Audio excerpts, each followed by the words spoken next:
It can get you the connections and stuff that you need to make yourself here.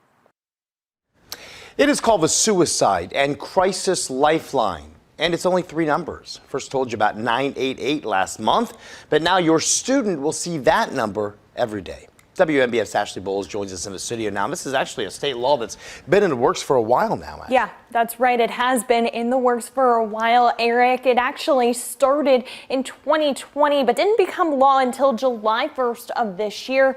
The goal is to make resources more available. Something you just heard from a grieving parent is needed. Just like the last "I love you" or the last "see you later." You never know when you'll feel a loved one's touch for the last time. Before this, time is the healer of all things. Not now, but he's with me. Tony Robinette can no longer see his son's face. His name is right here. Right in the middle. Wow. But he can see Jesse's name on this stone. It's a permanent reminder in front of Waccamaw High School in Georgetown County, which dealt with 2 student suicides during the 2018-2019 school year. Another permanent reminder exists in tattoo form on Tony's lower leg, a picture of the father and son's hands intertwined. I had no idea that those thoughts even were remotely in his mind because, of what happened earlier in the school year. He made the comment that there's nothing in the world that would make me take my life. And 45 days later, he's gone. While Tony still grieves Jesse's loss, his cry for mental health support is loud. That's the thing, is getting the number out there to where the help is at. Help now is as simple as dialing 3 numbers.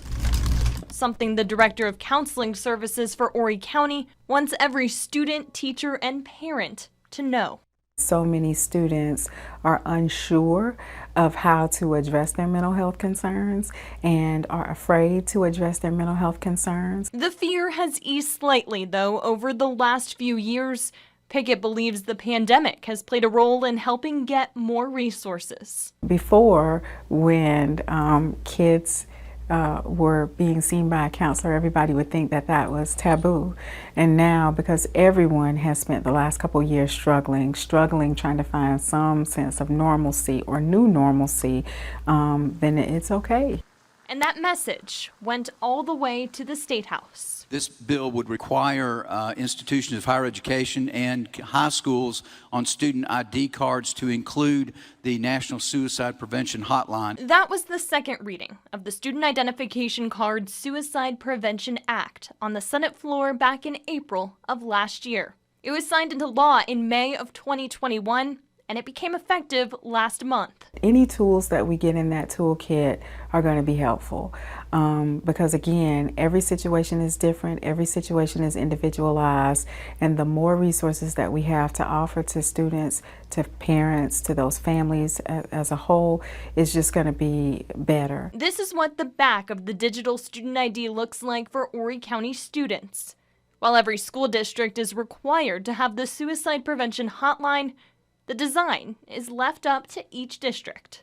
In Horry County, there are 4 numbers listed: the National Suicide Prevention Lifeline, the Suicide and Crisis Lifeline, the Department of Mental Health Mobile Crisis Number, and the National Teen Dating Abuse Helpline.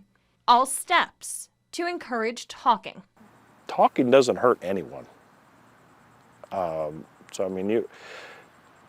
only thing I can tell people is dial the number and talk, There's no harm in it. The last time Tony and Jesse talked was through a text message. I love you, Mama Bear. I love you, Pops. And, that's the last thing I heard from him. But that morning, told him I loved him before he went to school. And that's the ironic part. It was a normal morning.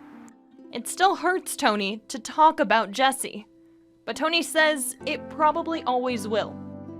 His reason for talking about his son now is the same reason he wants other conversations to begin.